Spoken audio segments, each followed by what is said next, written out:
इस कहानी की शुरुआत में हमें ब्रूस को दिखाया जाता है, जो पिछले काफी महीनों से छिपकर ब्राजील के एक शहर रोशिना फावेला में रह रहा होता है और उसने पिछले 158 दिनों से कोई भी हरकत नहीं की थी, क्योंकि वो अपने गुस्से को कंट्रोल करने के लिए ट्रेनिंग ले रहा था और अब वो इसमें काफी हद तक कामयाब भी हो जाता है। फिर वो अपने काम पर चला जाता है, क्योंकि ब्रूस एक सोडा कंपनी में काम करता था। ब्रूस अपना काम कर रहा होता है कि तभी बॉस उसे ऊपर बुलाता है, क्योंकि वहाँ मशीन का एक कंट्रोल खराब हो गया था। ब्रूस उस कंट्रोलर को ठीक करता है, लेकिन तभी उसे कंट्रोलर की वजह से चोट लग जाती है और उसके ब्लड की ड्रॉप नीचे गिर जाती है। यह देखकर ब्रूस काफी घबरा जाता है, क्योंकि हल्क होने की वजह से उसकी बॉडी का ब्लड बहुत ही खतरनाक होता है। इसीलिए वो सारी मशीनों को ऑफ करवा देता है और उस ब्लड को साफ करके अपने घाव पर गम लगा लेता है, ताकि उसका ब्लड और कहीं ना लगे। फिर मशीन को वापस से ऑन कर दिया जाता है और ब्रूस अपना काम करने लग जाता है। लेकिन तभी हमें दिखाया जाता है कि ब्रूस की ब्लड की एक ड्रॉप बोतल में गिर गई थी और फिर वो ब्लड सोडे में पूरी तरीके से घुल जाता है और उसे पैक करके यूएसए भेज दिया जाता है। वहीं फिर जब ब्रूस अपने घर लौट रहा होता है, तब वो एक आदमी से मिलता है, क्योंकि उसने उससे एक खास तरह का फूल मंगवाया था। ब्रूस वो फूल देखकर बहुत खुश होता है और वो उसे थैंक्स कहकर घर आ जाता है, जहाँ वो अपना लैपटॉप निकालता है और एक मिस्टर ब्लू नाम के शख्स से बात करता है, जो उसे कहता है कि तुम्हें उस फूल की और बड़ी खुराक लेनी होगी, जिससे हो सकता है कि तुम में से हल्क की पावर चली जाए। फिर ब्रूस उस फ्लावर के छोटे छोटे टुकड़े करता है और उससे एक सीरम बना लेता है। फिर वो अपने ब्लड का एक सैंपल लेकर उस सीरम में मिक्स कर देता है और उसे माइक्रोस्कोप से देखता है, लेकिन वो सीरम सही से असर नहीं कर पाती और इस बार भी वो फेल हो जाता है। फिर वो इसके बारे में मिस्टर ब्लू को चेट करता है, तो मिस्टर ब्लू उसे अपने ब्लड का एक सैंपल भेजने को कहते हैं। ब्रूस अपने ब्लड का एक सैंपल लेता है और उसे मिस्टर ब्लू को पार्सल कर देता है। वहीं फिर हमें एक आदमी को दिखाया जाता है, जो सोडे की ड्रिंक को पी लेता है, जिसमें ब्रूस का ब्लड था और उस पर गामा का बहुत बुरा असर होता है। इस बात का पता जनरल रोज को चल जाता है कि सोडे की बोतल की वजह से एक इंसान को गामा की बीमारी हो गई है, जिससे वो समझ जाता है कि उस बोतल में ब्रूस का खून था। इसीलिए वो अपने सारे बेहतरीन सोल्जर को लेकर ब्राजील जाने की तैयारी करने लग जाते हैं और इन सभी सोल्जर्स में से एक बहुत ही खास सोल्जर भी होता है, जिसका नाम बोन्स्की होता है, जो बहुत ही फास्ट और चालाक होता है। फिर जनरल उन सभी को लेकर ब्राजील की तरफ निकल जाते हैं। सभी लोगों को ब्रूस के बारे में इंफॉर्मेशन दी जाती है और उसे बेहोश करके पकड़ने को कहा जाता है, लेकिन उन्हें ये नहीं बताया जाता कि वो हल्क है। वहीं हमें ब्रूस को दिखाया जाता है, जो मिस्टर ब्लू से चेट कर रहा होता है। ब्लू से कहता है कि तुम्हारे खून पर रिसर्च शुरू कर दी है, लेकिन मुझे तुम्हारी बॉडी के बारे में और इन्फॉर्मेशन की जरूरत है। लेकिन ब्रूस उसे बताता है कि मुमकिन नहीं है, क्योंकि जानकारी घर पर है। इससे ब्रूस को बेटी की बहुत याद आने लग जाती है। वहीं हमें दिखाया जाता है कि जनरल की टीम ब्रूस को ढूंढते हुए उसके घर तक पहुंच जाती है, लेकिन ब्रूस को इस बारे में पता चल जाता है और वो वहाँ से भाग जाता है। बोन्स्की अपने सभी साथियों के साथ उसे पकड़ने के लिए उसका पीछा करने लग जाता है। ब्रूस उनसे बचकर भागता हुआ एक छत से दूसरी छत पर छलांग लगाकर वहाँ से भाग रहा होता है, लेकिन भागते भागते ब्रूस एक गुंडे से टकरा जाता है और वो गुंडे ब्रूस को मारने लग जाते हैं, लेकिन ब्रूस उनसे बचकर वहाँ से भाग जाता है और अब वो गुंडे भी ब्रूस के पीछे पड़ जाते हैं। ब्रूस भागता हुआ उसी सोडा फैक्ट्री में चला जाता है, लेकिन उन गुंडों को इस बात का पता चल जाता है और वो भी उस फैक्ट्री में चले जाते हैं। बोन्स्की भी उन गुंडों को वहाँ जाते हुए देख लेता है, इसीलिए वो भी अपने साथियों के साथ वहाँ पहुँच जाते हैं। वहीं ब्रूस को वो गुंडे पकड़ लेते हैं और उसे मारने लगते हैं। ब्रूस उन्हें कहता है कि मेरा गुस्सा बढ़ता जा रहा है, इसीलिए तुम मुझे छोड़ दो,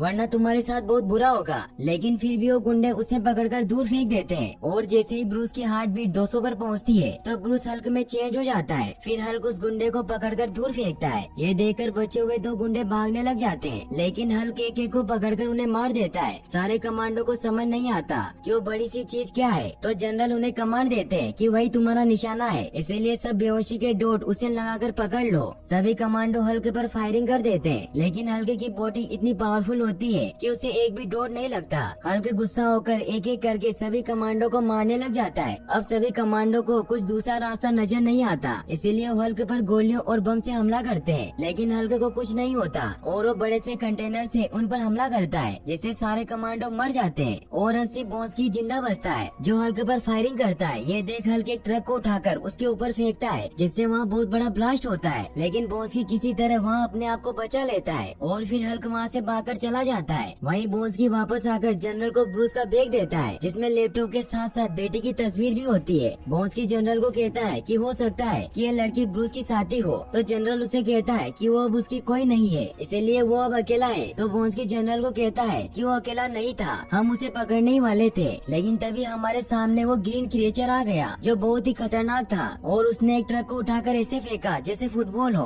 और ऐसी खतरनाक चीज मैंने आज तक कभी नहीं देखी। तो जनरल उसे बताते हैं कि वो ब्रूस ही था। फिर वो उसे सामान उठाकर वापस चलने की तैयारी करने को कहते हैं। वहीं फिर हमें जंगल में ब्रूस को दिखाया जाता है जो जंगल में बेहोश पड़ा हुआ होता है। ब्रूस की जब आँख खुलती है तो वहाँ से निकलने लगता है और तभी उसे वहाँ एक ट्रक आता हुआ नजर आता है और वो उस ट्रक ड्राइवर से हेल्प मांगता है। ड्राइवर उसे बताता है कि तुम ग्वाटेमाला में हो और मैं अगले टाउन की तरफ जा रहा हूँ, इसीलिए मैं तुम्हें वहाँ छोड़ सकता हूँ। फिर ब्रूस उसके ट्रक में बैठ जाता है। ब्रूस अगले टाउन में पहुंचकर अपने लिए कपड़े खरीदता है। वहीं फिर हमें जनरल और बॉन्स्की को दिखाया जाता है जहाँ जनरल बॉन्स्की को सब कुछ बताते हैं कि तुम जानते होंगे कि हमारा एक वेपन डेवलपमेंट प्रोग्राम चल रहा है, लेकिन दूसरे विश्व युद्ध में उन्होंने एक प्रोग्राम शुरू किया था जो सेना की फौलादी ताकत को बढ़ाने के लिए था, यानी कि हम सुपर हीरो सैनिक बनाना चाहते थे और उसी प्रोग्राम को मैंने फिर से चालू किया और ये खतरनाक मिशन स्टार्ट किया। फिर वो उसे ये भी बताते हैं कि बैनर का काम अभी शुरुआती दौर में ही था, उसने हथियार पर काम शुरू भी नहीं किया था। उसे लगता था कि वो रेडिएशन रेजिस्टेंस पर काम कर रहा था, इसीलिए मैं उसे कभी नहीं बताता कि हमारा ये प्रोजेक्ट क्या था, पर उसे अपनी खोज पर इतना भरोसा था कि उसने इसे खुद पर ही टेस्ट कर लिया। तो बॉन्स्की उन्हें कहता है कि आपने कहा था कि वो हथियारों पर काम नहीं कर रहा था, लेकिन आप कुछ कर रहे थे। तो जनरल उसे बताते हैं कि हमने एक सीरम बनाया था जिसमें काफी शक्तियाँ थी। तो बॉन्स्की उन्हें कहता है कि अगर मैं आज से 10 साल पहले उस सीरम को अपने शरीर में डाल सकता तो मैं भी एक दानव बन सकता था। तो जनरल उसे कहते हैं कि शायद इसमें मैं तुम्हारी कुछ मदद कर सकता हूँ। वहीं फिर हमें वर्जीनिया में कल्वर यूनिवर्सिटी को दिखाया जाता है जहाँ ब्रूस डाटा को हासिल करने के लिए यूनिवर्सिटी में जाने की कोशिश कर रहा होता है, लेकिन गार्ड के होने की वजह से वो अंदर नहीं जा पाता। वहीं जब ब्रूस कल्वर यूनिवर्सिटी में साइंटिस्ट की लिस्ट देखता है तो उसे पता चलता है कि डॉक्टर रोज भी इसी यूनिवर्सिटी में काम करती है, लेकिन जब वो वहाँ बेटी को किसी दूसरे इंसान के साथ देखता है तो उसे बहुत बुरा लगता है क्योंकि वो उसे प्यार करता था। फिर ब्रूस स्टेन की पिज्जा शॉप पर जाता है जहाँ वो और बेटी अक्सर जाया करते थे। वो स्टेन से मिलकर उन्हें बताता है कि आपने जो भी मेरे बारे में सुना है वो गलत है। तो स्टेन उसे कहते हैं कि मैं जानता हूँ क्योंकि मुझे पता है कि तुम दोनों मेरे कितने अजीज थे। और क्या तुमने बेटी से बात की? तो ब्रूस कहता है कि मैंने उससे बात नहीं की और वो नहीं जानती कि मैं यहाँ हूँ, लेकिन वो किसी आदमी के साथ थी। तो स्टेन कहता है कि वो बहुत ही काबिल साइकियाट्रिस्ट है और लोग कहते हैं कि वो बहुत ही अच्छा इंसान है। फिर वो ब्रूस को कहते हैं कि बताओ मैं तुम्हारे लिए क्या कर सकता हूँ। तो ब्रूस कहता है कि मुझे रहने के लिए कमरे की जरूरत है। तो स्टेन उसे कहते हैं कि ऊपर वाला कमरा खाली है, तुम वहाँ रह सकते हो। फिर अगले दिन ब्रूस पिज्जा डिलीवरी बॉय बनकर यूनिवर्सिटी जाता है ताकि वो वहाँ इन्फॉर्मेशन हासिल कर सके। ब्रूस गार्ड को एक पिज्जा का लालच देकर ऊपर चला जाता है जहाँ जब वो लैब में इन्फॉर्मेशन निकालने की कोशिश करता है तो उसे पता चलता है कि सारा डेटा मिटा दिया गया है। फिर वो मिस्टर ब्लू से कांटेक्ट करता है और उसे बताता है कि सारा डेटा गायब है, इसीलिए मुझे भागते रहना होगा। वहीं फिर ब्रूस घर आकर अपना सामान पैक कर लेता है ताकि वो वहाँ से निकल सके। तभी हमें दिखाया जाता है कि बेटी अपने नए बॉयफ्रेंड के साथ स्टेन की शॉप में आती है और तभी वहाँ ब्रूस भी बाहर आता है, लेकिन बेटी उसे देख लेती है। ये देखकर ब्रूस वहाँ से भाग जाता है। वहीं ब्रूस स्टेन से पूछती है कि ब्रूस यहाँ सच में था। तो स्टेन उसे सब सच बता देते हैं क्योंकि वो जानते थे कि बेटी ब्रूस की मदद कर सकती है। बेटी ब्रूस को ढूंढते हुए रोड पर जाती है और उसे ब्रूस मिल जाता है और वो उसे अपने साथ घर चलने को कहती है। फिर बेटी उसे अपने घर ले जाकर एक पेन ड्राइव दिखाती है और उसे बताती है कि इससे पहले कि वो लोग सारी जानकारी लैब से ले जाते उससे पहले ही मैंने सारी फाइलें वहाँ से कॉपी कर ली थी। फिर वो ब्रूस से कहती है कि क्यों ना हम मिलकर मेरे डैड को सब कुछ बता क्यों नहीं देते। तो ब्रूस उसे कहता है कि हम ऐसा नहीं कर सकते क्योंकि वो मेरी पावर को मेरे अंदर से निकाल कर इससे एक हथियार बनाना चाहते हैं। वहीं फिर हमें जनरल को दिखाया जाता है जो लैब में जाकर उस सीरम को हासिल कर लेते हैं। फिर वो बॉन्स्की पर इसका एक्सपेरिमेंट शुरू करने की तैयारी करने लगते हैं। जनरल बॉन्स्की को कहते हैं कि जैसे ही इस एक्सपेरिमेंट में कोई भी दिक्कत नजर आएगी तो हमें प्रयोग रोक देंगे। फिर उसके शरीर में उस सीरम के 2 इंजेक्शन इंजेक्ट किए जाते हैं और एक इंजेक्शन बोन मैरो पर इंजेक्ट किया जाता है। वहीं फिर अगले दिन हमें बेटी और ब्रूस को दिखाया जाता है जो यूनिवर्सिटी जा रहे होते हैं, लेकिन जनरल को इसके बारे में पता चल जाता है और वो अपने सभी सोल्जर को लेकर ब्रूस को पकड़ने के लिए वहाँ जाते हैं। ब्रूस ये देखकर बेटी को वहाँ से दूर भागने को कहता है। वहीं फिर हमें दिखाया जाता है कि बॉन्स्की में उस सीरम की वजह से बहुत ताकत आ गई है और वो ब्रूस को पकड़ने के लिए बहुत फास्ट दौड़ रहा होता है, लेकिन जनरल उसे ऐसा करने से मना करते हैं। ब्रूस भागता हुआ यूनिवर्सिटी के अंदर चला जाता है। वहीं बेटी जनरल की गाड़ी के सामने जाकर खड़ी हो जाती है और अपने डैड से कहती है कि मैं जानती हूँ कि आप अंदर हैं। और फिर जनरल बाहर आते हैं। वहीं ब्रूस यूनिवर्सिटी के बीच पर पहुँच जाता है, लेकिन सोल्जर उसे दोनों तरफ से घेर लेते हैं और उस पर गैस बॉम्ब से अटैक किया जाता है। बेटी ब्रूस को मुसीबत में देखकर उसकी मदद करने के लिए उसके पास जाने की कोशिश करती जाती है, लेकिन जनरल के सोल्जर उसे रोक लेते हैं और उसे नीचे गिरा देते हैं, जिससे ब्रूस को बहुत गुस्सा आ जाता है और वो हल्क में चेंज हो जाता है। वो नीचे छलांग लगाकर बहुत जोर से चिल्लाता है। जनरल ये देखकर सोल्जर को उस पर फायरिंग करने को कहते हैं। हल्क पर हर जगह से फायरिंग हो रही होती है। ये देखकर हल्क सोल्जर पर अटैक करता है और एक एक करके उनकी सभी गाड़ियों को डिस्ट्रॉय करने लग जाता है। जनरल ये देखकर बोंस्की को हल्क का सामना करने के लिए भेजते हैं। बोंस्की उस सीरम की वजह से बहुत फास्ट हो चुका था, इसीलिए वो हल्क के हर एक बार से बच जाता है। फिर बोंस्की हल्क को तोपों के पास लेकर जाने लगता है और फिर वो बहुत ही हाई फ्रिक्वेंसी साउंड को ऑन कर देते हैं, जिससे हल्क पर बहुत बुरा असर होने लग जाता है। लेकिन तभी हल्क गाड़ियों के मलबे से अपनी ढाल बना लेता है और उन गाड़ियों पर अटैक करके उन्हें डिस्ट्रॉय कर देता है। तभी बोंस्की हल्क के पास आता है और उसे कहता है कि तुम में बस इतनी ही ताकत है, और हल्क उसे जोर से हिट करता है, जिससे वो दूर जाकर गिरता है। जनरल ये देखकर हल्क पर अटैक करने के लिए गनशिप को बुलाते हैं। वहीं बेटी हल्क के पास जाती है, लेकिन तभी वहाँ गनशिप हल्क के ऊपर फायरिंग करने लग जाती है। ये देख हल्क बेटी को बचाता है और उस गनशिप पर अटैक करके उसे डिस्ट्रॉय कर देता है। लेकिन उस गनशिप के ब्लास्ट में हल्क और बेटी चपेट में आ जाते हैं, लेकिन हल्क बेटी को बचा लेता है और फिर उसे वहाँ से लेकर जंगल में चला जाता है। वो बेटी को एक गुफा में लेकर जाता है। तभी मौसम खराब होने की वजह से वहाँ बिजलियाँ कड़कने लग जाती है, जिससे हल्क बहुत डर जाता है और आसमान पर अटैक करता है। तो बेटी हल्क को शांत करती है और उसे समझाती है कि यहाँ पर कोई नहीं है। फिर वो दोनों वहीं गुफा में बैठ जाते हैं। वहीं फिर हमें बोंस्की को दिखाया जाता है, जिसे हम हॉस्पिटल में भर्ती किया हुआ था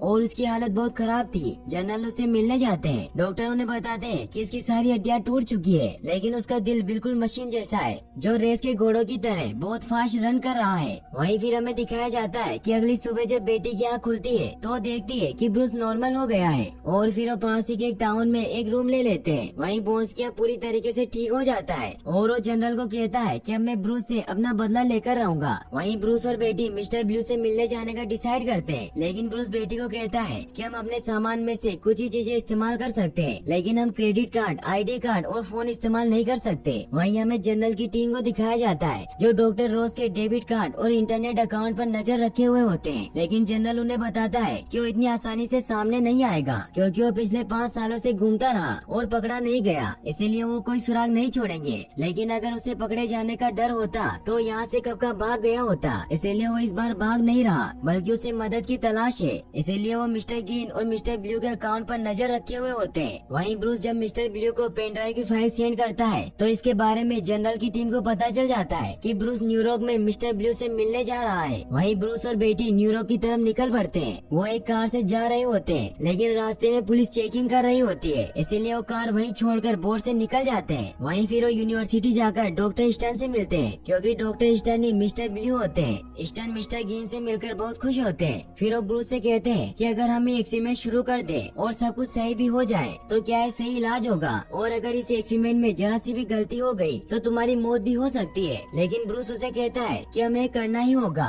वहीं हमें जनरल की आर्मी को दिखाया जाता है, जो ब्रूस को पकड़ने के लिए न्यूयॉर्क की तरफ निकल जाती है। वहीं हमें डॉक्टर स्टन को दिखाया जाता है, जो ब्रूस पर इस एक्सपेरिमेंट को स्टार्ट कर देते हैं। वो डायलिसिस मशीन को स्टार्ट कर देते हैं ताकि ब्रूस के खून में एंटीडोट मिल सके, और फिर वो ब्रूस को इलेक्ट्रिक शॉक देते हैं ताकि वो हल्क में चेंज हो जाए। शॉक लगते ही ब्रूस हल्क में चेंज हो जाता है और वो बहुत बेकाबू हो जाता है, जहाँ बेटी उसे शांत करती है और वो स्टन को एंटीडोट मिलाने को कहती है, जिससे ब्रूस नॉर्मल हो जाता है। इसका मतलब ये होता है कि उन्होंने हल्क का एंटीडोट बना लिया था। वहीं यह पूरी आर्मी स्टन की लैब के बाहर पहुंच जाती है। स्टन ब्रूस को बताता है कि मैंने तुम्हारे खून से बहुत सारा खून बनाया है और इस गामा टेक्निक से हम लोगों की इलाज कर सकते हैं और बीमारियां इंसान को छू तक नहीं पाएगी। तो ब्रूस उसे कहता है कि हम ये सब नष्ट कर देंगे, क्योंकि ये बहुत ही खतरनाक है और इस पर काबू पाना बहुत ही मुश्किल है, और मिलिट्री इसको हथियार बनाना चाहती है। इसीलिए अगर इसके बारे में जनरल को पता चल गया तो बहुत बुरा हो सकता है। तभी वहाँ ब्रूस पर बेहोशी का इंजेक्शन लगा दिया जाता है। तभी वहाँ बोंस्की भी आ जाता है और उसे बहुत गुस्सा आता है और उसे कहता है कि हल्क कहाँ है। फिर उसे बेहोश कर देता है। फिर जनरल उसे अपने साथ लेकर जाता है।